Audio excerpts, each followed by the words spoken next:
moved into the apartment 12 years ago this February, and I remember that mostly because it was the coldest winter on record in the city since 1978. Snowbanks piled up like grave mounds, buses stopped running, and people who normally wore leather jackets were suddenly dressed like Arctic explorers. I got the place cheap, suspiciously cheap.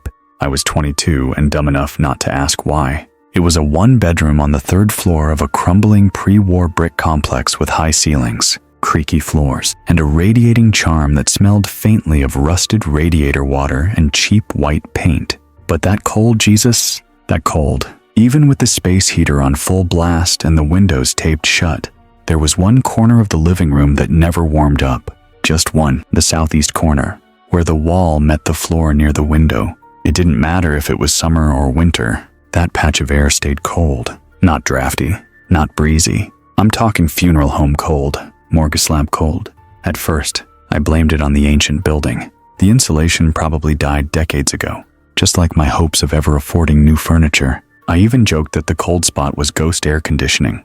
Except ghosts don't typically operate on such a strict location-based basis. I remember placing my palm against the baseboard once and yanking it away like I'd touched dry ice. The air felt dense, still, like it wasn't just cold, it was occupied. I bought a thermometer and left it there for a week. The rest of the apartment stayed around 70 degrees. That corner, consistently 38 degrees. No airflow, no vents. That's when I got curious. Historically speaking, buildings like mine, 4-story brick walk-ups with no elevator were common in post-war America, built fast, cheap, and packed like sardine cans. In the 1950s, they were hailed as affordable housing solutions. By the 2000s, they were glorified storage containers for broke creatives and people like me. But there's a lesser-known quirk about old buildings with uneven heat distribution. They often had hidden cavities, false walls, capped-off flues, or sealed crawl spaces. That cold spot. I started to wonder if something was back there. Not someone, just something. So I knocked. 3 soft knocks. No echo. No hollow bounce. Just the thud of my knuckles against ancient plaster. Then, one night, as I was watching TV half asleep, the cold got worse. It spilled into the room like smoke. I looked up and the corner was darker, not just in shadow, visually darker, like someone had dimmed that part of the world slightly. I blinked. It went back to normal. It happened again the next night, and again. 2 nights after that, I started avoiding that corner altogether. Moved the couch, put a plant there. The plant died in 3 days. I put a rug down. It grew stiff and brittle, like it had been in a freezer. And then the dream started. I'd dream of lying in that corner, cold creeping into my bones, something whispering in my ear and a voice like wet leaves rubbing together. The words never made sense, except for one night, when I woke up shivering and heard it clear as day. Closer. I threw out the thermometer, but it was too late. Once you notice something strange, you can't unnotice it. Like the way your tongue feels in your mouth when you start thinking about it. That cold corner lived in the back of my mind. I even had friends come over and sit near it, just to prove I wasn't insane. "Why is it freezing over here?" my friend Nate said once, rubbing his arms. "You tell me," I said. He didn't visit much after that. I first noticed the sounds 2 weeks after moving in. They started every night around 1:00 a.m., soft dragging noises from the apartment above me, like someone was pushing heavy furniture across the floor. Very slowly. Not a thud, not stomping, not footsteps, just a long, deliberate scrape, like the edge of a dresser being inched across wood, except my upstairs neighbor, according to the buzzer directory, was listed as vacant. I assumed it was a mistake. Buildings like this, hell, most things in this city are held together by a mix of rust, habit, and laziness. Maybe the old tenant moved out and a new one hadn't been updated yet. That would have been the logical answer. But every time I went upstairs to check, the hallway was silent. The door directly above mine apartment 4C had an old wreath on it, the kind you'd see in a bargain bin after Christmas. Dusty, faded, off-center. The doorbell was missing. The peephole was plugged. I knocked once. Nothing. I knocked again. Louder. Still nothing. Then, from inside, I heard the scrape again just inches from the door. I didn't knock a third time. Back in my place, I laid on the couch with the TV on low, trying to convince myself it was just the building settling. Or rats. Massive rats dragging vintage furniture. The next morning, I asked the super about 4C. He looked up from his Sudoku like I'd asked him to recite pi backwards. No one lives there, he said. Really? I hear furniture moving almost every night. He chuckled once. Some folks say, that's just the building stretching. The old pipes move. The floorboards flex. All wood breathes. I didn't know buildings could breathe. If they could, mine had asthma. The scraping continued every night. Always the same rhythm. Drag, pause, drag, pause. One night, out of spite or stupidity, or maybe just sleep deprivation, I grabbed a broom and slammed it against the ceiling. The dragging stopped for about 5 minutes. Then, 3 distinct knocks echoed from my ceiling directly above my bed. Not angry, not frantic, just slow, deliberate, like it was mimicking me. I stopped sleeping in the bedroom after that. The next time I went upstairs, I brought my phone. I planned to knock, film, whatever happened, and send it to my friends as proof I wasn't losing it. I knocked. Nothing. I started filming. 30 seconds into recording, my phone shut off. Battery full. No warning. Just black. The door to 4C opened a fraction of an inch. I swear to you on everything I didn't blink. But in that split second, it was closed again. I practically fell down the stairs getting back to my place. Later, I plugged in my phone, powered it up. The video was gone. In its place was a single image in my photo roll, a blurry hallway, and what looked like a hand reaching around a door frame. I moved a bookshelf in front of my ceiling directly beneath 4C, like it would somehow block the sound. It didn't, but it made me feel better. The first time I heard the voices, I thought my neighbor had their TV turned up too loud. I was brushing my teeth late one night, leaning over the sink, when I heard it faint, garbled talking, a woman's voice. I think maybe 2 voices, overlapping in hushed argument. It was impossible to tell what they were saying, just a low, flowing cadence coming from the drain. I paused and leaned closer. The sound stopped. The second time, it happened at the same hour. Brushing my teeth again, different day. Same voices, same tone, same rhythm muffled, like a radio playing behind a closed door. It wasn't coming from the vents, not from the walls, just the sink. I turned off the water, held my breath, and there it was. Not words, just presence, like someone whispering with their mouth just barely open, lips moving too fast to follow. It made the back of my neck tighten, like something was watching me through the mirror. I didn't tell anyone. What do you even say? Hey, my pipes are haunted. I tried recording it, but of course it never showed up on playback. My mic picked up the hum of the light overhead, the distant buzz of traffic, but not the voices. The worst night came a week later. I was half asleep when I heard the bathroom faucet turn on by itself. It was a slow trickle, like someone easing the handle open so it wouldn't squeak. I walked in groggily, expecting a leak, and instead I saw the steam. The mirror was fogging up, even though the water was cold. I stepped closer. The voices were louder now, still indecipherable, but urgent, layered, almost melodic. And then, right in front of me, a word formed in the mirror, a single word, traced faintly through the condensation, as if someone on the other side had drawn it with a finger. Listen! I blinked. It was gone. The sink gurgled once and spat up a splash of rust-colored water. I backed away, stomach tightening. I didn't sleep that night. After that, I stopped brushing my teeth with the faucet running. I filled a glass instead, wouldn't even look directly into the drain. The bathroom became a place I entered with caution, like a room I no longer owned.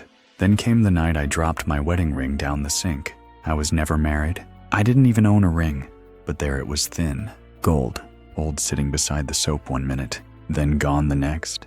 I heard the faint clink as it vanished down the pipe. I didn't reach for it. I just stared at the drain, and for the first time, I could swear the metal was breathing. It showed up one morning on the shelf above my couch. A clock, small, round, brass frame, the kind of thing you'd find in a grandparent's kitchen in 1975. The face was cream-colored and slightly yellowed, like it had smoked 100 cigarettes in another life. Roman numerals, no brand name. I didn't own this clock. I had never seen it before. At first, I figured someone was messing with me. A prank. Maybe a friend dropped it off as a joke, though. What kind of prank ends with gifting a hideous old clock? I'll never know. Still, I left it alone. That was mistake number 1. I noticed the ticking right away. It was louder than it should have been, like it was echoing, despite the quiet. Every tick, tick, tick had weight to it, like footsteps in an empty hallway. I went to take it down, and when I touched it, my fingers felt warm. Not electric warm, not sun warm, flesh warm. I pulled back. Maybe it had been sitting in a sunbeam, I told myself, or maybe my mind was running wild because of everything else. But the worst part, it was ticking backward. The second hand wasn't moving forward in neat, punctual loops. It was slowly, confidently moving in reverse, undoing time with every pass. I opened the back and removed the battery. The ticking didn't stop. I removed the entire mechanism. It still didn't stop. No matter what, I did unplug it, take it apart, bury it in a drawer. The sound remained, always faint, but just present enough to creep in when the room fell quiet, when the fridge stopped humming, when the traffic outside died down, when I was supposed to sleep. I once put it in a shoebox, wrapped it in 3 towels, duct taped the whole thing shut, and stuffed it in the closet. That night, I dreamt of clocks. They were all over the apartment, ticking at different speeds, some fast, some slow, one shaped like a rib cage, ticking with the rhythm of a heartbeat. And when I woke up, the shoebox was on the coffee table, untouched, the clock sitting on top of it, still ticking, still warm. After a week, I snapped, took the thing outside and smashed it against the dumpster. Brass shards, plastic pieces, springs, everything flew apart like a cheap toy. I watched it die, satisfied, then turned around and went upstairs. And there it was, back on the shelf, clean, untouched, still ticking backward. That was the night I decided to just let it be. I started ignoring it, not looking at it, not acknowledging it when I passed by. I even threw a sheet over the shelf. But you know how you can tell when someone's staring at you? That's what the ticking started to feel like a gaze. Sometimes I'd wake up and it would have moved, a few inches to the left, tilted, face slightly turned toward the door. I thought of the quote from Einstein, how time is relative. Maybe he didn't mean physics. Maybe he meant fear, because in that apartment, time wasn't linear. It looped. It folded in on itself. It watched me, and it wanted me to feel it. I'd started patching up the place, small repairs, things I'd put off maybe to feel normal, maybe to trick myself into thinking everything was still under my control. The drywall in the hallway had a soft spot, a dent like someone had punched it gently, over and over. For years, I figured I'd spackle it up and forget about it. I carved around the edges with a utility knife, pulled away the warped sheet. That's when I found the envelope, tucked inside the cavity between studs, wedged between old yellow insulation and the back of the plaster. It looked brittle, forgotten. No stamp, no return address, just a single word, hand-scrawled in pencil across the front. Stay. I opened it slowly, expecting mold or rot or dust, but instead, just one piece of paper, lined, torn on one edge like it had come from a notebook. The writing inside was uneven, jittery, the kind of penmanship you'd see from someone who hadn't written in years. It needs something alive. If you give it that, it'll let you go, but it will never stop asking. I stood there, knees cold from the floor, staring at the note as if it might burst into flames. I don't know what I was expecting, an apology, a secret recipe, but this was a confession, or worse, a deal. I kept reading it over and over. It needs something alive. I thought of the dead plant in the cold corner, the ring that appeared and vanished, the cat I'd seen staring at me from the stairwell, its eyes too human. And I thought, what the hell did I move into? I left the note on the kitchen counter, unsure what to do. Hours passed. I kept checking it. It hadn't moved. Nothing changed. Then, sometime around 2, I went to look at it again, and it was gone. I hadn't thrown it away. I hadn't moved it.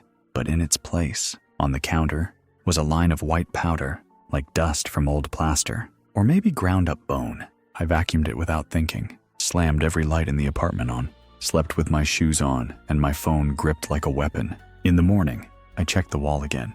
Another envelope was in the same place, same paper, same handwriting. But now it said, "You've waited too long." And underneath that, "Don't make me ask again." I burned it, but the message stayed. Not the paper, just the meaning. Every creak in the wall became a request. Every flickering bulb, a sigh of impatience. The whole apartment began to feel like it was leaning in toward me, listening, waiting. It didn't matter if I closed the wall back up. I knew now that the thing, whatever it was, wanted something, and I had no idea how much longer it would wait. Every Thursday evening, without fail, it returned. A smell. Not strong at first, barely there. Just a hint, like the whiff of something spoiled in another room.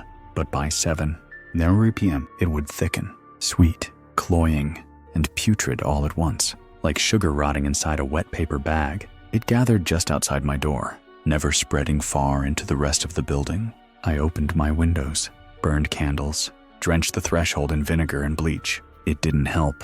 The hallway would fill with it, but only from the edge of my doormat to the elevator 10 feet away. Nowhere else. I asked the super to check the pipes. He smelled nothing. Said I was probably just stressed. You know, the usual dismissive non-answer that people give when the thing you're describing is invisible. But it wasn't invisible. Not to me. Once, I stepped out into the hallway during that smell. The air was thick and oddly humid. My breath fogged. Even though it was summer, I looked down and saw faint footprints bare, narrow, wet on the scuffed linoleum. They trailed up to my door and stopped. I checked my shoes, my socks. Nothing matched. I crouched, touched the floor. The prints were slightly warm, like something had just walked there and disappeared into the walls. I took a photo.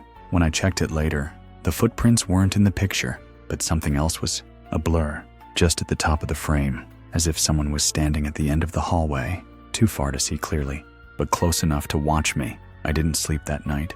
Didn't even turn the lights off. Just sat there with the door locked, bolted, chair wedged under the knob like I was back in a childhood nightmare. I wanted to convince myself it was just some fluke, some bad air day or weird maintenance chemical leak. Then came the Thursday I overslept.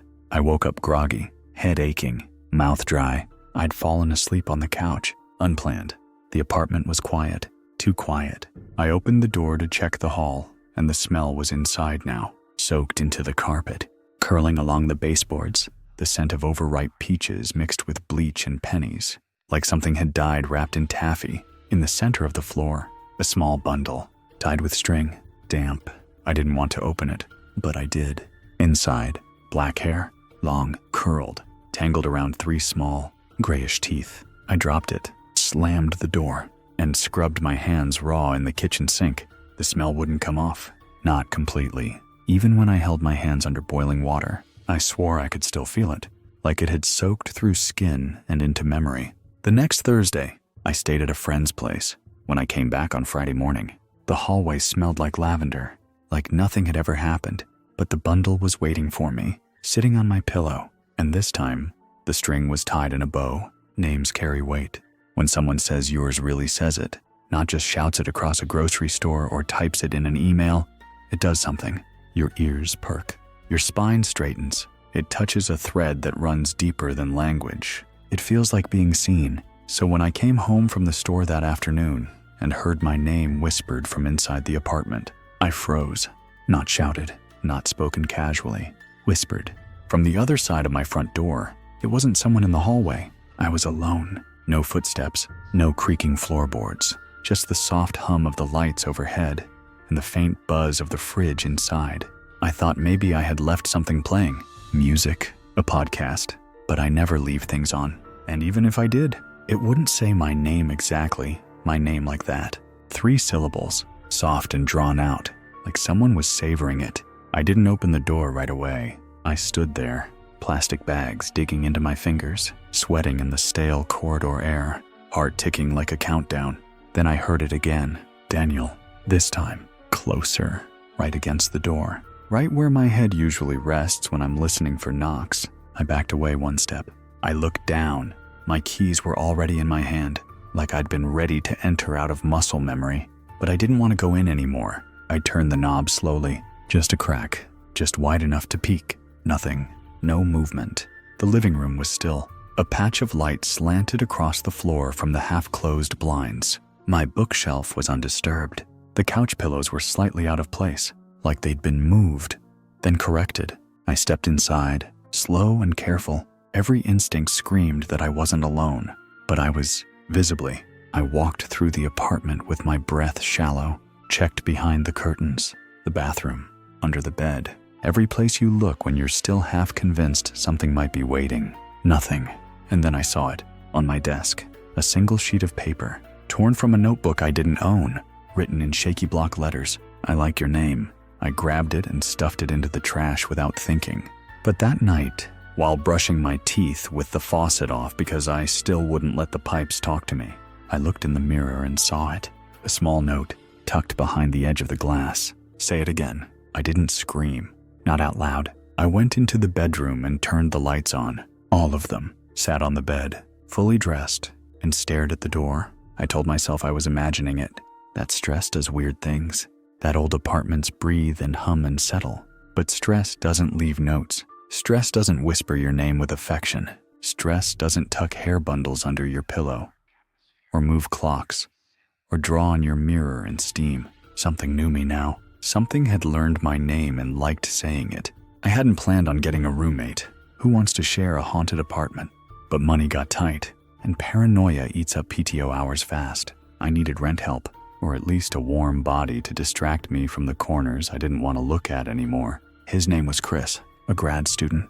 Polite, clean, quiet. He answered my ad, moved in with 2 duffel bags and a box of books, and told me he'd be busy most nights studying. Perfect. He didn't believe in ghosts. On his first night, I heard him laughing to himself in the kitchen as he unpacked. Dude, he said, what's up with the cold corner? You got a personal Arctic vortex over here or something? I smiled, shrugged. Old buildings, bad insulation. He slept in the bedroom. I took the couch that week. He didn't mind, said the cold helped him focus. 3 days later, I woke up and his stuff was still by the door. Coat on the hook, shoes in the hallway, wallet on the counter. But no Chris. His bed was made, too neatly, no wrinkles in the blanket. Not even a dent where a body had lain. I waited. I called. I texted. No response. By the next morning, I called the police. I didn't want to. What do you even say? Hi. My roommate vanished and left behind all his belongings, but no forwarding address, and his toothbrush is still wet. They sent an officer. She took a few notes, asked the usual questions. Then she stepped into the bedroom and stopped. Did he paint this? She asked. Paint what? She pointed at the closet door. I hadn't looked inside yet. I hadn't needed to. On the inside panel of the closet was a word, written in charcoal or ash or something darker. Enough. She asked if it had been there before. I said no. She wrote something down and left. That night, the closet door creaked open on its own. I closed it. 10 minutes later, it opened again. Not wide, just enough to show the inside was darker than the rest of the room.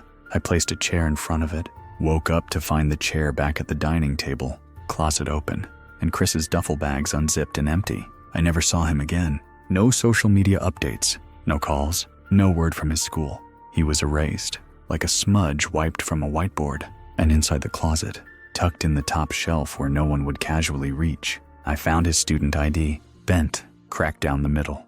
And behind it, scribbled in pencil directly on the wall, it watches through the dark. I moved the bookshelf in front of the closet, again, and slept on the couch permanently after that.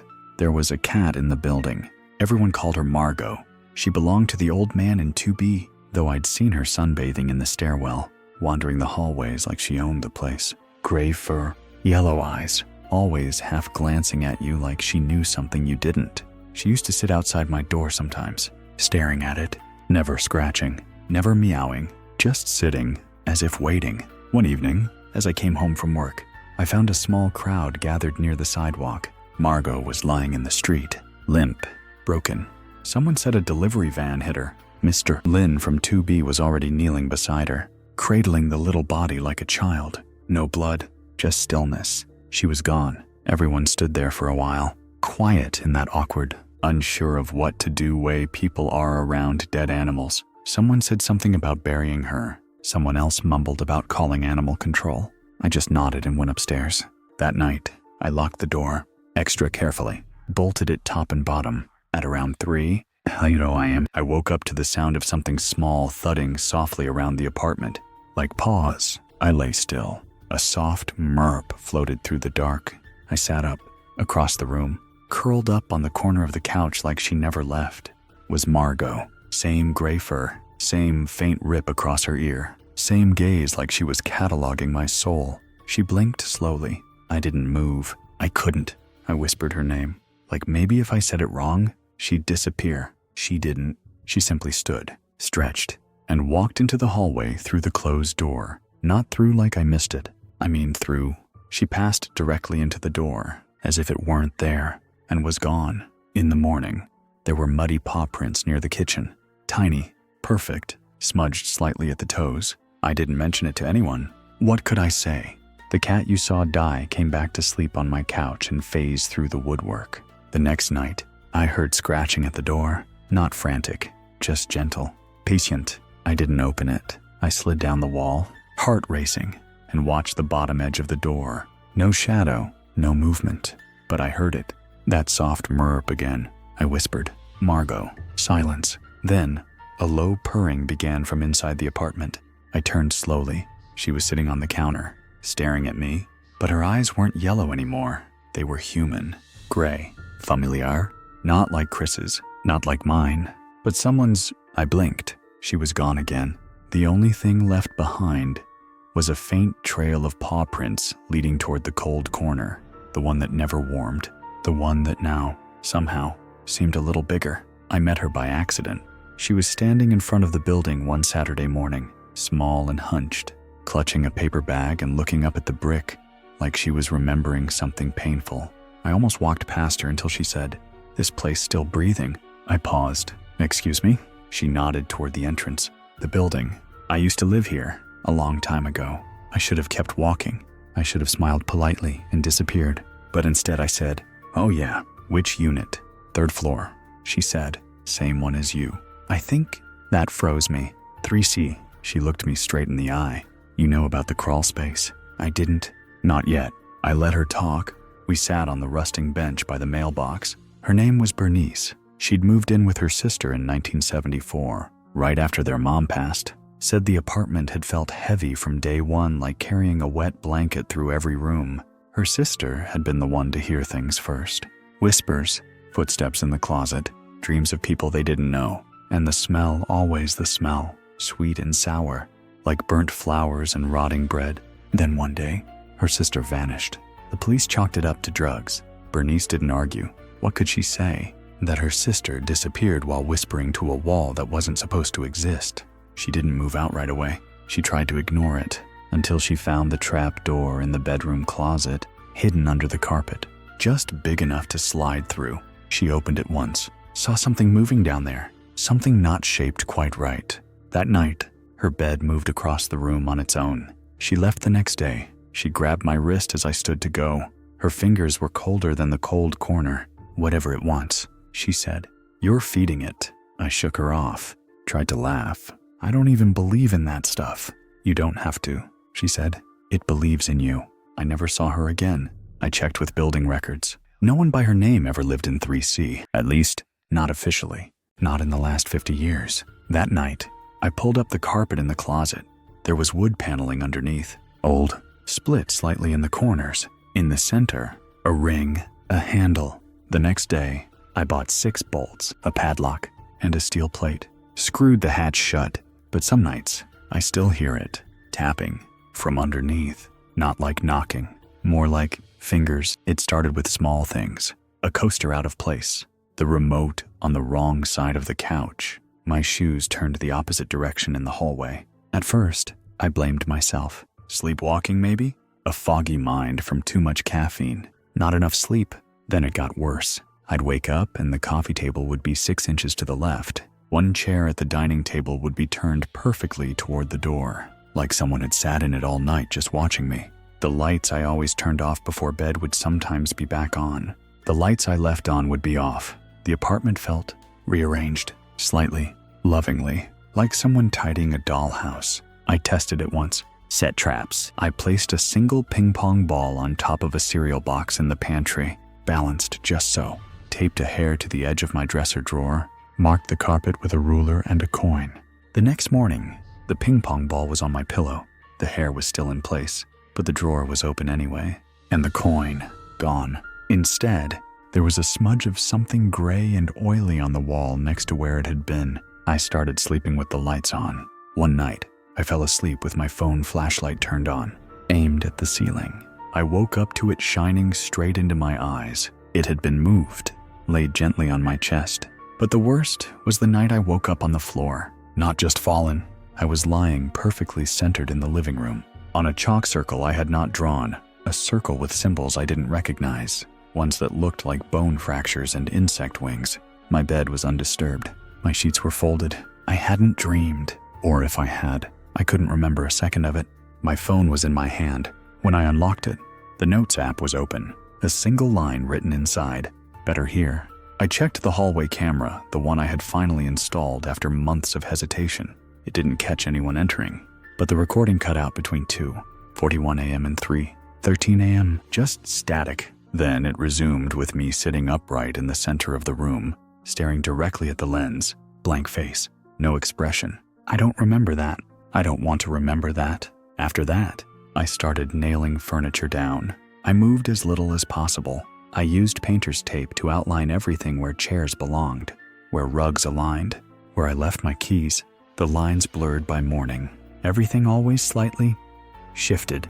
It doesn't just want to live here. It wants to arrange me. It began with flashes behind my eyelids, not dreams, not thoughts, scenes, as if someone else's memories were leaking into mine like water under a door. I'd lie down, try to sleep, and something would push through the dark a moment.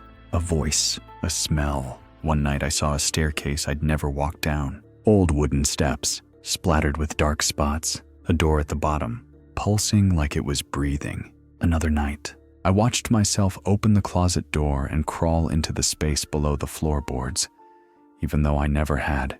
At least, I didn't think I had. Each memory was wrong, but real.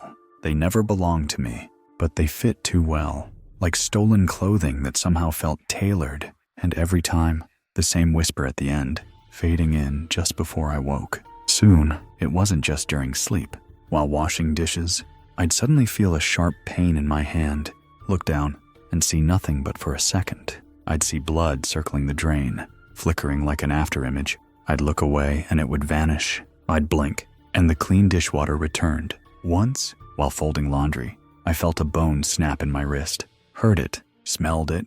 I dropped the shirt and stumbled backward, but my hand was fine. It was showing me something. Worse, it was letting me feel it. Memories of breaking, of dying, of things being taken and buried and bound. And every time, after the worst of them, I'd find something left behind. A scratch on the wall in a language I didn't understand. A strand of hair on my pillow, coarser and darker than mine.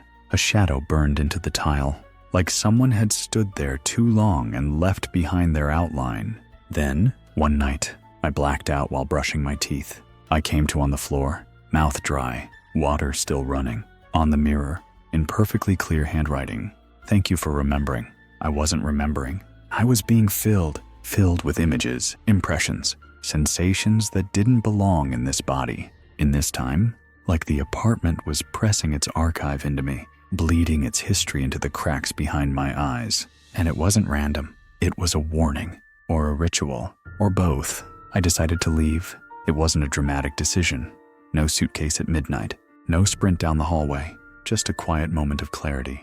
One Tuesday afternoon, sitting in the kitchen, with the sun trickling through the blinds, I realized I couldn't do this anymore. The walls knew too much. The silence had a shape. I hadn't truly rested in months, and whatever this thing was, this presence, it was getting bolder. So I gave my 30-day notice. I boxed my books, took down the crooked paintings, wrapped the cracked lamp in towels. I didn't look in the crawl space. I didn't even speak out loud anymore. Not after the last time I heard my own voice echo back with different words. The day before my scheduled move out, I dropped my key at the leasing office and took a cab to a friend's place across town. Relief doesn't come like a wave. It comes in sips. I remember watching sitcom reruns on their couch and thinking, this is what it feels like to be boring again. That night, I slept through without waking. The next morning, I checked my phone. One missed call. No voicemail, but my notification bar had changed. Lease renewed. October 12th. Auto confirmed. I froze. That was the date I'd signed my original lease, 12 years ago. On the dot, I called the landlord. The phone rang, and then I heard it on the line, my own voice, repeating the words from the lease agreement, reading them aloud, in perfect rhythm. I hung up, panicked. I drove back to the building, told myself I was just being paranoid. Maybe they reused the form. Maybe they never processed the cancellation. I checked my mailbox. Inside was an envelope, typed, folded, Signed. My signature.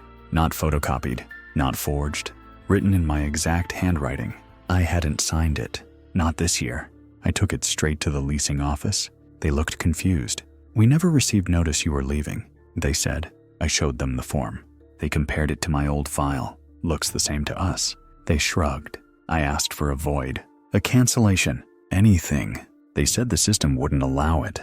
The contract's locked. I went back upstairs. I didn't want to, but my feet knew the way too well. When I opened the door, everything was as I'd left it. Boxes unpacked, my bed remade, books back on the shelves. The note on the fridge read, "Welcome home," in my handwriting. Different words, same hand. I tried to leave. The door wouldn't open. Not stuck, not jammed, just immovable. Like the air on the other side had thickened, turned to stone. That night, the clock ticked louder than ever, and in the silence between each beat, I heard it breathing. The apartment had signed me back. It took me 12 years to understand it.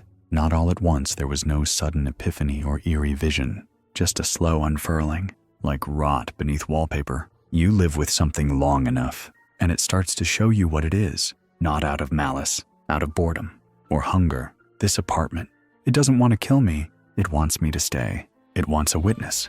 That's why it feeds images into my dreams, why it whispers my name, why it sends notes, scratches symbols, replays echoes from beneath the floor. It isn't trying to scare me out. It's trying to make me fit into its story.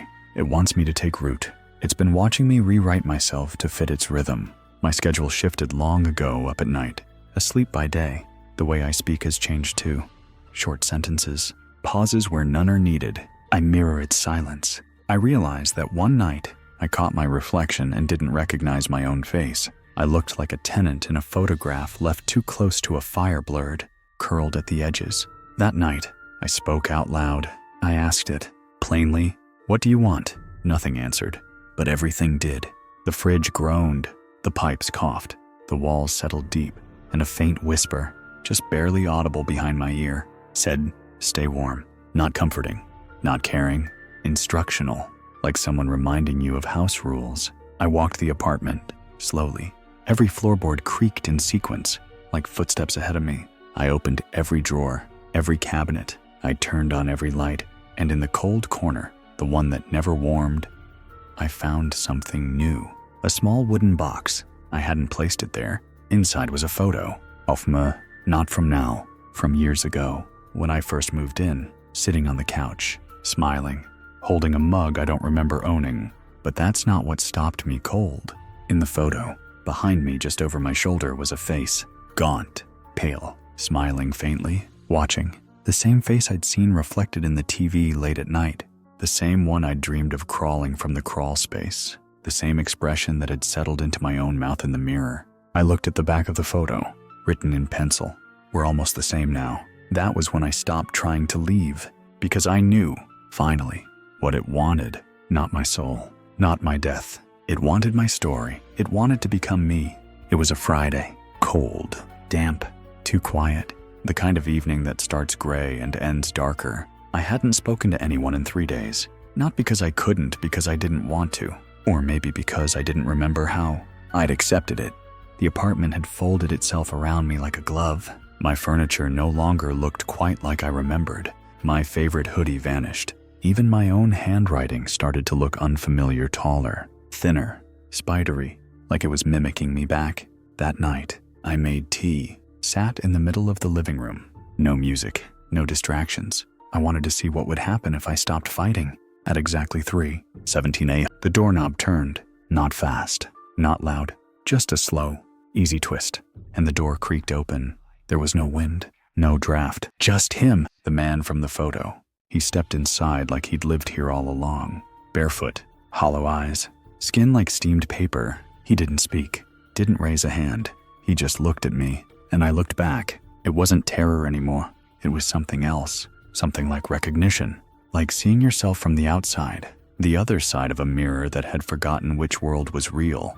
He walked slowly, straight to the cold corner, stood there, waited. I understood. I got up, walked to the bedroom, lay down in the center of the bed, under the flickering overhead light, and for the first time in months, everything stopped moving. The whispers quieted. The clock silenced. Even the pipes were still. The apartment, at last, was resting. I'd been chosen to live here, not survive here. And if that meant staying, then so be it. Some places don't haunt you. They adopt you. Now, breathe. Let the weight of it fall away, like the settling dust after a long, quiet story told in the dark. Maybe none of this happened. Maybe it's just a nightmare passed between strangers on the internet, like a campfire ghost tale wrapped in static. Or maybe it's more. Maybe you've lived in a place like this before. Maybe you still do. The thing about haunted homes is they never look haunted from the outside, just bricks and windows and doors. But on the inside, there's a rhythm barely heard, barely felt that slowly becomes your own. But you're not in that place now. You're in your own bed, in your own room. No cold corners, no ticking clocks. And if you thought you heard something just now, just faintly, behind your door, it's probably just the floorboards settling, or the wind, or a dream you haven't fully woken from yet. Either way, you're safe. You're home, and it's warm here. So let your breath slow, and your eyes drift closed. You don't have to listen anymore. Sleep well. Sweet dreams.